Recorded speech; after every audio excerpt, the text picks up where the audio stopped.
I love to tell the story of unseen things above, of Jesus and his glory, of Jesus and his love. I love to tell the story because I know 'tis true. It satisfies my longings as nothing else can do. I love to tell the story, 'twill be my theme in glory, to tell the old, old story of Jesus and his love.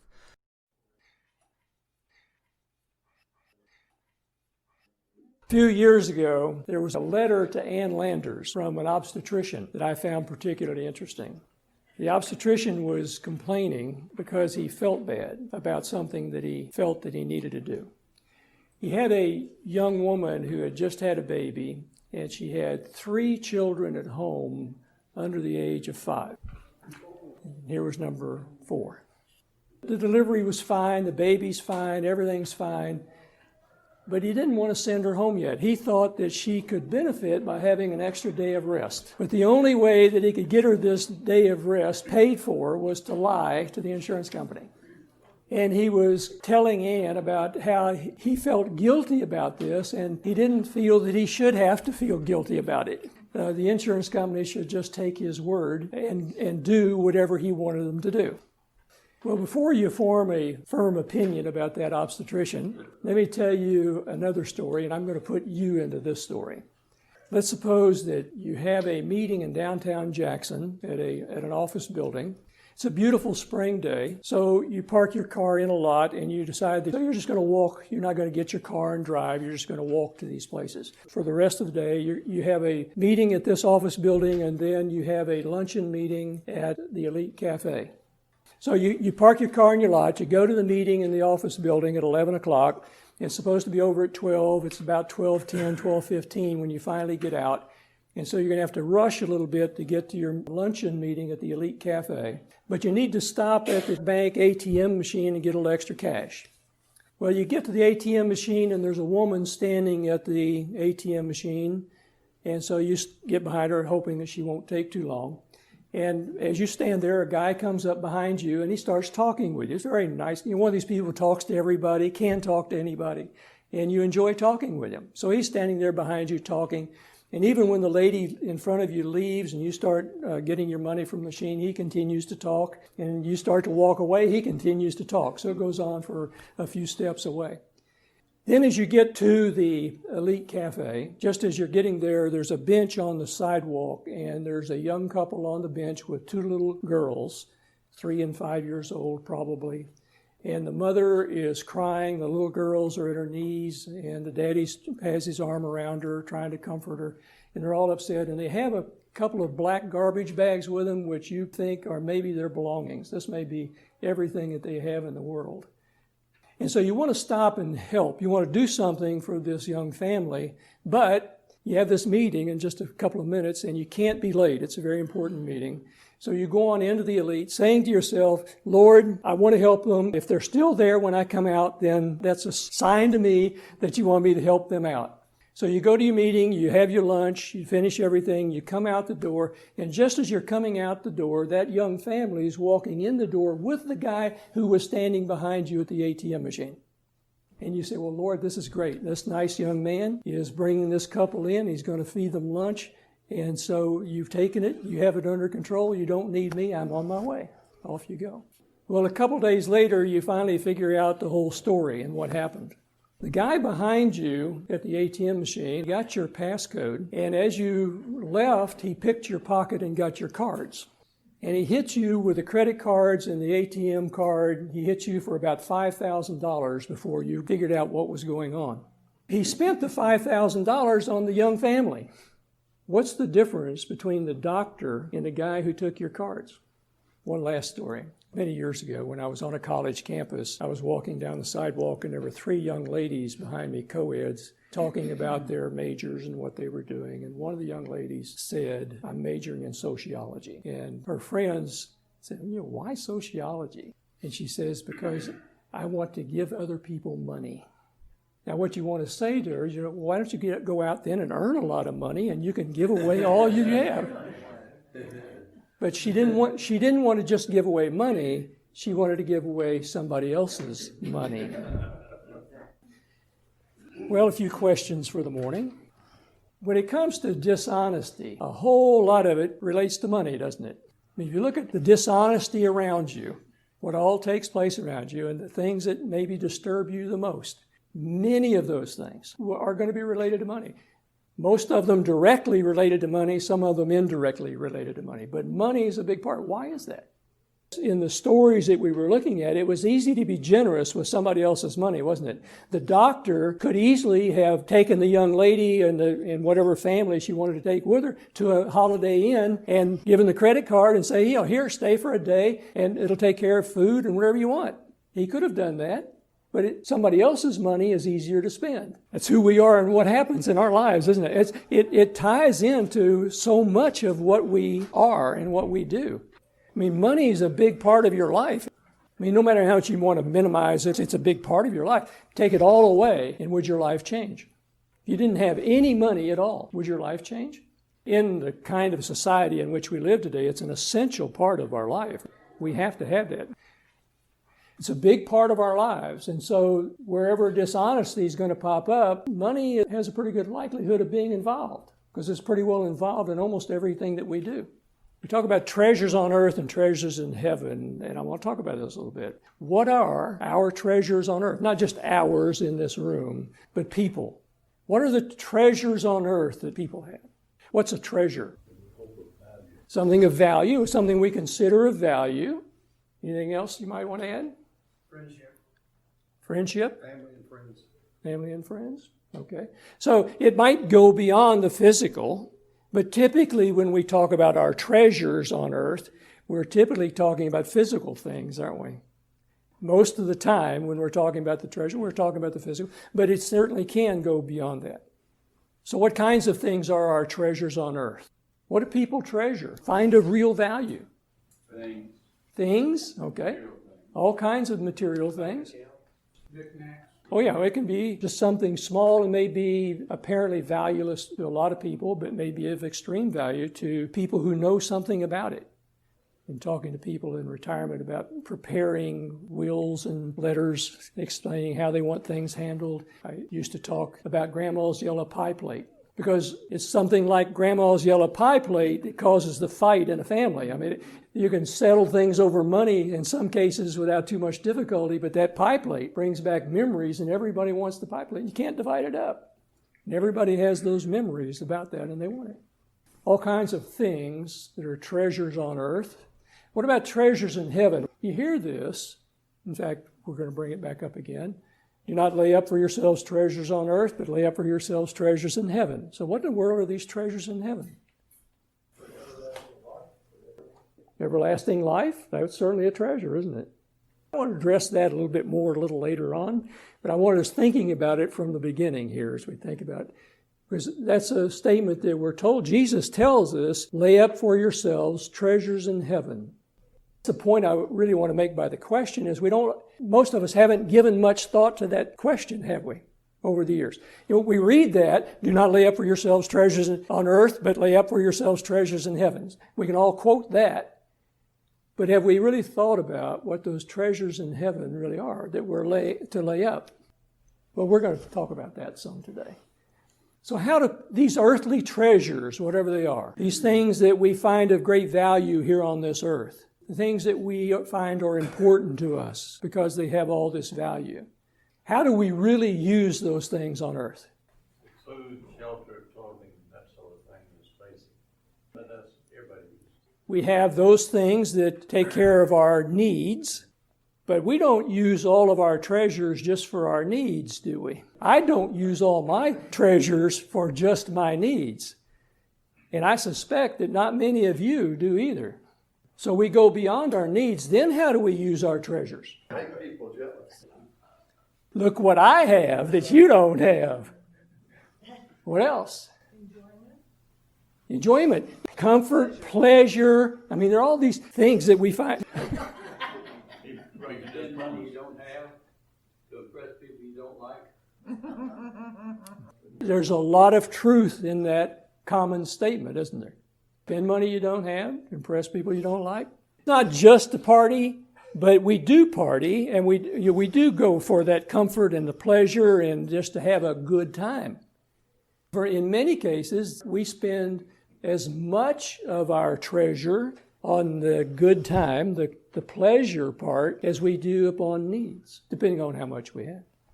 Why is anyone's happiness dependent upon those earthly treasures? So we're talking about happiness now. In many cases, people's happiness is dependent upon whatever they consider to be their earthly treasures, those things on earth that are very valuable to them, important to them. Their happiness is built on that. Why is that? That's because their focus is not. They have a focus on that kind of thing, don't they? They have a focus on what's comfortable and pleasurable. And so if that's going to be the case, then my happiness is built on those things, and I need all these earthly treasures in order to buy that comfort and that pleasure.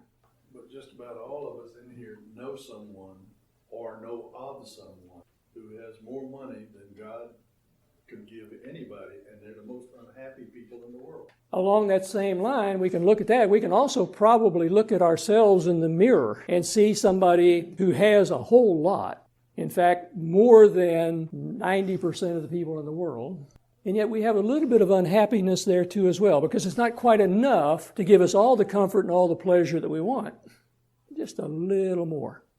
Just a little more. I'd be happy if I could just have this.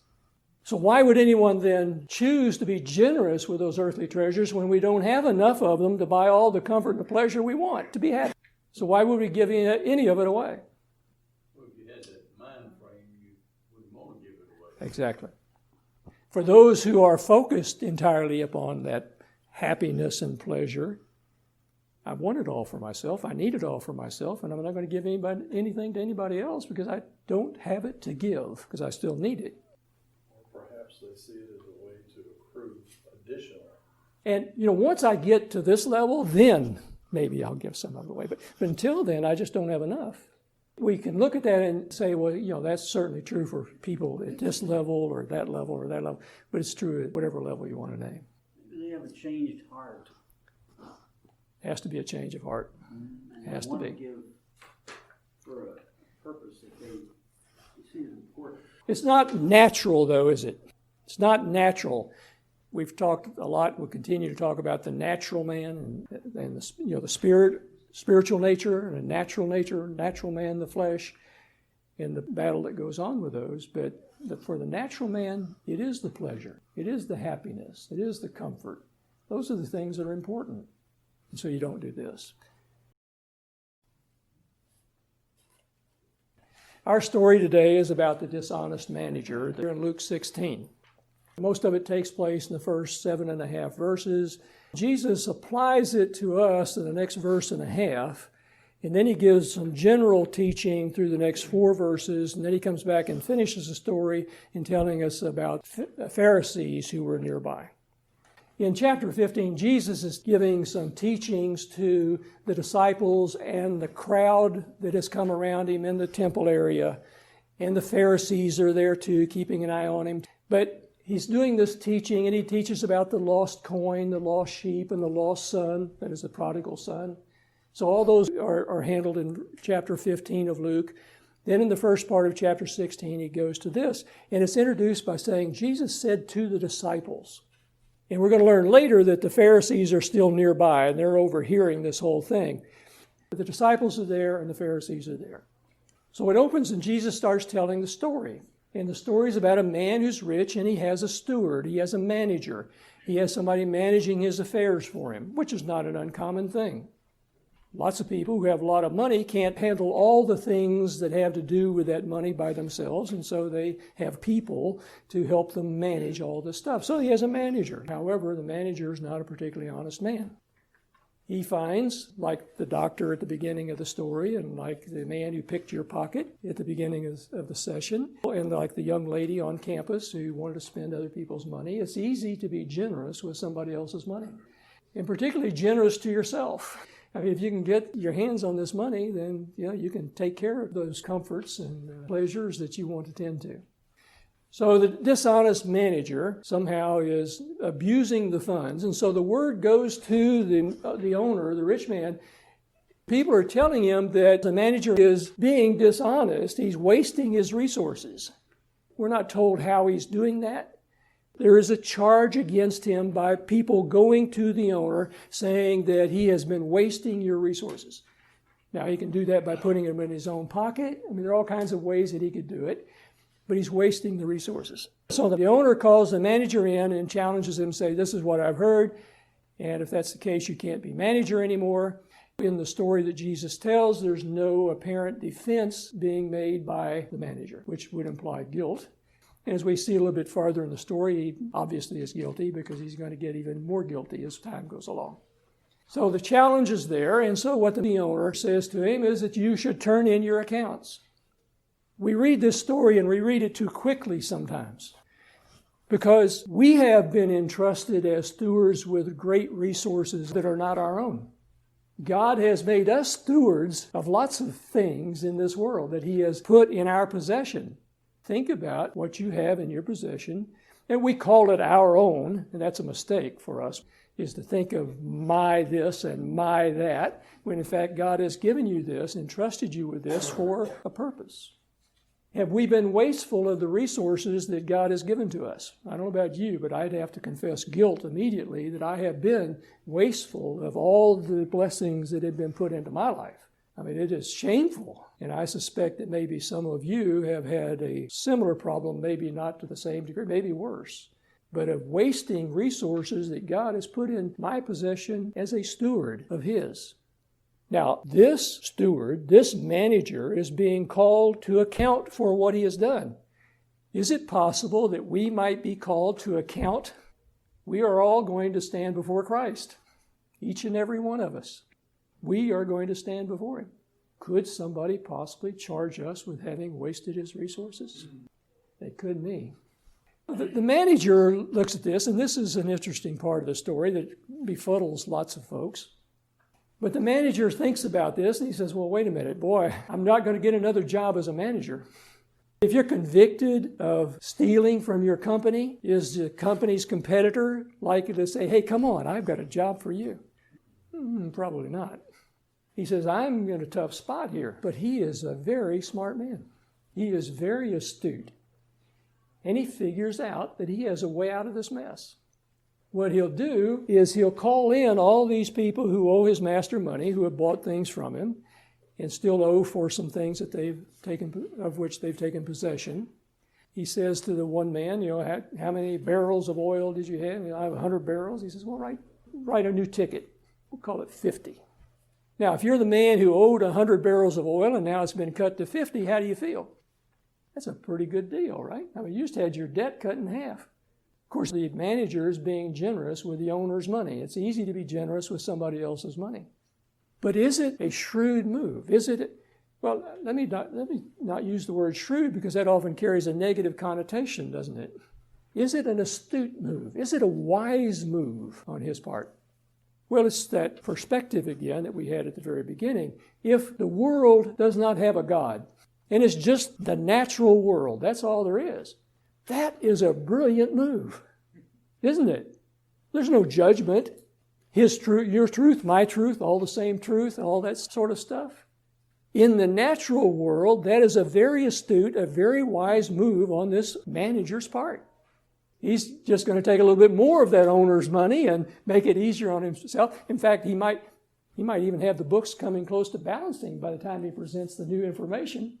There's no double entry bookkeeping here in these days, right? So it's a little simpler process. And so by the time he presents this information, he may be pretty close to even. It might not be as big a crime as it first appeared. Of course, it's a bigger crime because he's cheated again.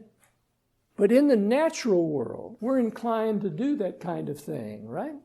get by for the moment. How do we handle this situation with the least damage to our reputation or to our pocketbook? Our pocketbook, not somebody else's pocketbook, but to my pocketbook. The next part is even more astounding. The first part of verse 8, the owner and the manager come back together, and the owner commends the manager for his shrewdness. If you were the boss and you had an employee who stole from you, and then he figures out some other plan to hide what he stole from you by stealing more from you, you're probably not going to pat him on the back and say, "Attaboy, way to go. I think I'll keep you on." But in the world, in the natural world, was he wise? Was he astute? Absolutely. It was shrewd, wasn't it? That was a clever call. If you read the words, it just says he commends him for his shrewdness. He doesn't say that the action was great. I'm glad you did that to me. He just said what you did was a very shrewd thing. And it was. As the owner, if he's cheating on you that way, you can appreciate the creativeness of the individual. And there are some pretty creative thieves out there who have done some amazing things. Bernie Madoff, an example. But there are people who have done some mighty fancy footwork to achieve some great theft. Very creative, very smart. Jesus is going to now apply this to us. Last half of verse 8 and in verse 9. He says, the sons of this world are more shrewd than the sons of light. Now, that's a strange kind of statement, and that's one that we kind of skip over because it's a little harder to deal with, so we just deal with this other stuff. It's more fun to talk about the other things. But this is an important thing he's saying here. Look at the way that this man, natural man, deals in this natural world, in the shrewdness, astuteness, the wisdom that he has, the creativity that he has in dealing with this situation. Then look at us, who try to function in a different way in a different world, and how we deal with that heavenly world and the heavenly treasures, whatever those are. But in dealing with the earthly treasures, that shrewdness that the manager demonstrated is very, very clever. Why aren't we as clever, creative in handling the heavenly treasures? The sons of this world are more shrewd than the sons of light. The sons of light, in dealing in this natural world, often mimic the sons of the darkness. And we often behave too much like that manager. We'll find a little way to maybe not be as extreme as he was, but we'll do a little something to tweak it to make sure that we don't suffer quite as much for a wrong that we've done, or that we can gain a little bit more than we might have gained in a different set of circumstances. So sometimes the sons of light tend to mimic the sons of darkness in dealing with the darkness. And that's not what we should be doing. But he's saying that the sons of light should have that kind of creativity in dealing with these heavenly treasures. The second part of this statement that Jesus applies to us now comes in verse 9. And this again is strange to a lot of people. He says, make friends, because that's what the manager was doing, wasn't it? He was making friends with these people who owed the owner this debt. So he's getting them on his side by cutting that debt for them. He says here, make friends by means of unrighteous wealth. That doesn't mean to go out and copy what the manager did and be as sneaky as he was and do all that kind of thing. That's not what that's saying. But he's saying that with this unrighteous wealth, with these earthly treasures that we have, the money, the physical things that we have, the houses, the cars, the boats, whatever toys you want to name, with those physical earthly treasures that we have, make friends by means of those. And we're going to get a clearer picture of what this means. It's not like the people who owed them the owner. But he goes on, he says, so that when it fails. That's something we haven't mentioned yet. All the earthly treasures that we have, the houses, the cars, the boats, the money, the bonds, whatever stocks, whatever you want to name, the gold, the silver, all the stuff, all those physical earthly treasures that we have, they all fail at some point. They all fail. Either they rot away, you get termites in the house, the boat sinks out on the reservoir. All kinds of stuff happens. And the earthly treasures all go away. If you live long enough, and maybe some of these things kind of live as long as you do, like the gold bar probably isn't going to melt unless something catastrophic happens. But you're going to die. And the day that you die, what's the value to you of all those earthly treasures you have? Absolutely zero. Those earthly treasures, every one of them, worthless on that day. So that when it fails, make friends with those earthly treasures so that when it fails, you're going to have people welcoming you into the eternal dwellings. If you use the earthly treasures for the heavenly things, then when you get to heaven, there are going to be people there who are going to be glad to see you because you, through those earthly treasures, helped them in getting there. So Jesus has just taken this very strange story and brought it home to you and to me. Now he goes on. He says, one who's faithful in a little will be faithful in much. If he's dishonest in a little, he's going to be dishonest in much. We can often tell how a person's going to behave just by how he handles little things. Just watch them in little ordinary things, and you can pretty well tell how they're going to behave. Not in every case, but in general, that's a true statement. He says also that if you have not been faithful in the unrighteous wealth, in those earthly treasures, if you have not been faithful in the handling of earthly treasures, how are you going to be faithful in anything that's a true wealth, the heavenly treasure? Well, that's kind of a blow to me. I don't know how it hits you, but that's a blow because I've not always been faithful in the handling of the unrighteous wealth. So how am I trustworthy then for the true wealth, which is going to be the heavenly wealth? And if you've not been faithful in that which is another's, that's what the steward was doing, the manager's doing, and that's what we do with those things that God has entrusted to us as stewards on his behalf. That's his, not ours, although we call it ours too many times. It's his. We're managers of it. And if we're unfaithful in the managing of that which is others, how are we going to be entrusted with those gifts that he's going to give us that are ours for eternity? We're untrustworthy. Now he's getting into the real hard stuff. And then you cannot serve God and money. You cannot serve God and money. Now we've heard that before. That's in another place in Scripture. And we're going to come back to it in a moment. And that's in the Sermon on the Mount. In the Sermon on the Mount, he uses that same statement. You cannot serve God and money. So here a little later in time, he's telling this story to the disciples, and he brings that point back up again. You cannot serve God and money. So all these earthly treasures, be careful that you're not serving those new gods in your life, that you have decided to serve them instead of the real owner. Now he goes back to the Pharisees. Verse 14. The Pharisees ridiculed him. The Pharisees heard this, recognized what he was saying and how it applied to them. And because they are covetous, because they are after comfort and pleasure, they put up a natural defense. And the natural defense is to ridicule the person who's reminding you of your shortfall. And I'm sure that you've seen that happen in your lives with people around you, in your own life perhaps, where somebody is confronted for an error in their ways and they attack back, often through ridicule of the person who has shown them the problem. And we shoot the messenger. And then he adds to that, what is exalted among men is an abomination in the sight of God. All those things that we exalt, those treasures on earth that we lift up, can be an abomination if they are from our natural man, as if it's what we naturally desire. Let me take you to the Sermon on the Mount where he says, those treasures on earth, do not lay up for yourselves treasures on earth where moth and rust consume and where thieves break in and steal, but lay up for yourselves treasures in heaven where moth and rust have no effect and thieves can't get to it. So you have those things out there that are going to go away anyway. And then you have these things that are eternal. The happiness of most people in life is based upon those things back here on earth. That's where happiness is. Steve's been talking for several weeks, and we'll talk for the next few weeks about the Beatitudes. And that is about the blessings. And those are the gifts that God gives us that are eternal. Those things that God gives us that are never going away. And it's here where he says you cannot serve two masters and you cannot serve both God and mammon. That's in the Sermon on the Mount, Matthew chapter 6.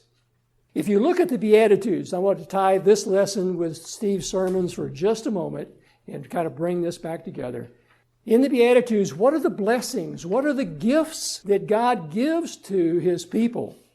The blessings, the kingdom of heaven. It begins with the kingdom of heaven. He ends with the kingdom of heaven. He talks about being called sons of God, about seeing God, being with God, called his children, and then having the comfort, satisfaction, and mercy. Those non-tangible things that we really desire to have in our lives. This is an indication of the kind of thing that we're talking about when we're talking about treasures of heaven. Those gifts that God gives to us that are eternal, that we will have in full abundance in heaven. Who gets those? They are the poor in spirit, those who mourn, the meek, and so on. These blessings that he's giving, those heavenly treasures, that should be our objective, not the earthly treasures that are all going to go away. At some point in time, you'll have them no more. I love to tell the story, 'twill be my theme in glory, to tell the old story of Jesus and his love.